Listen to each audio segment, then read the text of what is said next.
ये कैसा दुस्साहस है? दुस्साहस तो तुमने किया है सती।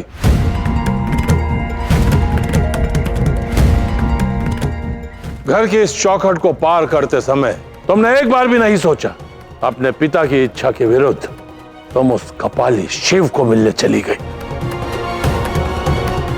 यदि तुम्हें इस चौखट को पार करके पुनः इस घर में प्रवेश करना है तो तुम्हें निर्णय करना होगा। आज से, इसी क्षण से तुम्हें उस कपाली शिव को भूलना होगा। तुम्हें उस कपाली शिव से कोई संबंध नहीं रखना होगा।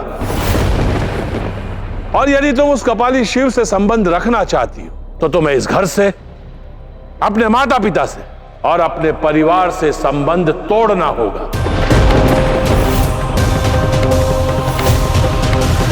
आप भली भांति जानते हैं कि प्रजापति दक्ष इस विवाह के लिए कभी नहीं मानेंगे, तो फिर आपने सती को वापस क्यों लौटने दिया देव?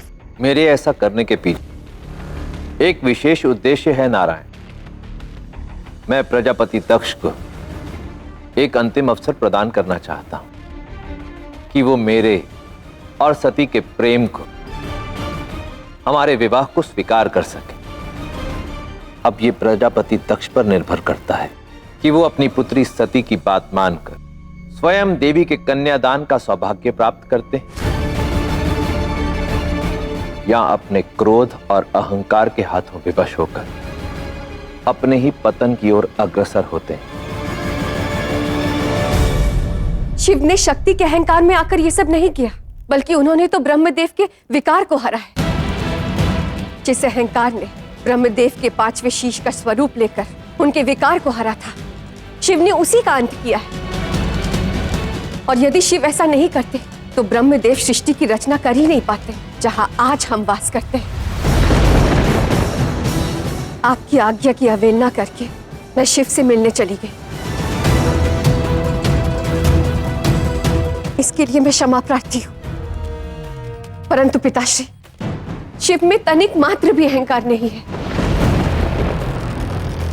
वो तो प्रेम और करुणा के प्रतीक है। मुझे अपने परिवार और शिव में से किसी एक को नहीं चुनना, क्योंकि मुझे विश्वास है कि आपके आशीर्वाद से मैं और शिव एक साथ अपने जीवन का नया अध्याय प्रारंभ करेंगे।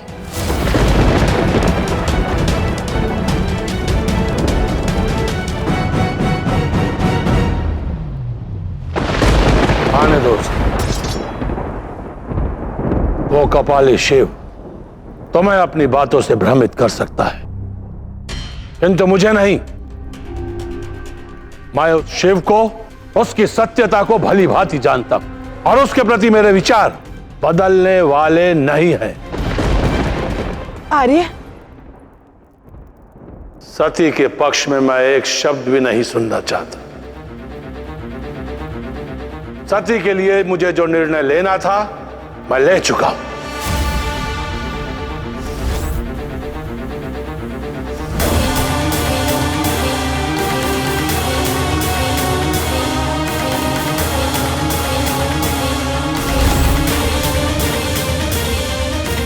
मैंने तुम्हें पुत्री के रूप में वरदान स्वरूप इसीलिए मांगा था ताकि मैं तुम्हारा कन्यादान कर सकूं, किंतु आज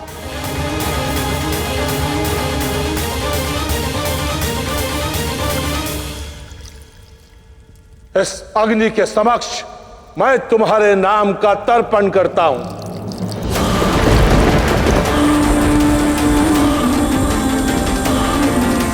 मैं ब्रह्मापुत्र प्रजापति दक्ष सती को मृत्यु को दान करता हूं। मैं प्रजापति दक्ष अपनी पुत्री सती को काल को दान करता हूं।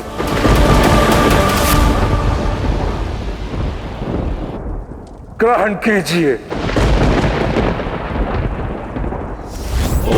शिवम शिवा, ओम शिवम शिवा, ओम शिवम शिवा, ओम शिवम शिवा, ओम शिवम शिवा। तुम मेरे घर बिना मेरी अनुमति के आने का साहस कैसे हुआ? मैं यह स्वयं अपनी इच्छा से प्रकट नहीं हुआ प्रजापति दक्ष। अभी कुछ क्षण पूर्व आप ही ने तो मेरा आह्वान किया जब आपने अपनी पुत्री सती को काल को दान कर दिया।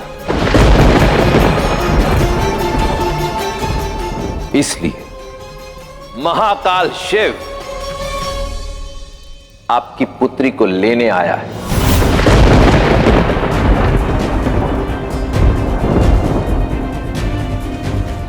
अपने साथ कैलाश ले जाने के लिए।